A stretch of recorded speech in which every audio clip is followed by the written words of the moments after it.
স্বরাষ্ট্র মন্ত্রকের দ্বারা সারা দেশব্যাপী প্রায় 244টি জেলায় আগামীকাল 7th মে সিভিল ডিফেন্স মক ড্রিলস এর নির্দেশ দেওয়া হয়েছে। এটা হলো এয়ার রেড ওয়ার্নিং সাইরেন্স। ওকে, যুদ্ধের সময় এটা বাজিয়ে জনগণকে সবাইকে সতর্ক করে দেওয়া হবে এবং তাদেরকে সতর্ক থাকতে বলা হবে এই সাইরেন বাজিয়ে।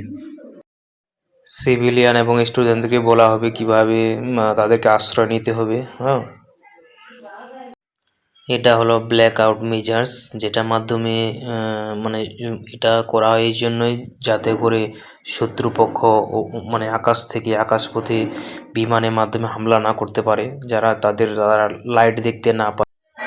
ক্যামোফ্লাগিং ভাইটাল ইনস্টলমেন্টস মানে বিভিন্ন ধরনের যে এয়ারপোর্ট, ফ্যাক্টরি, পাওয়ার হাউস, এগুলাকে একটা আস্তরণ দেওয়া হবে পড়ে, যাতে করে ওরা দেখতে না পায়। স্কুল কলেজে এভাবে শিক্ষা দেওয়া হবে, ঠিক আছে। আর তারপরে হলো ইভাকুয়েশন মানে হচ্ছে যে বিপদ স্থল থেকে নিরাপদ স্থলে আশ্রয় খুঁজে নেওয়া বা চলে যাওয়া। হ্যাঁ, এটাই হলো কিন্তু ইভাকুয়েশন।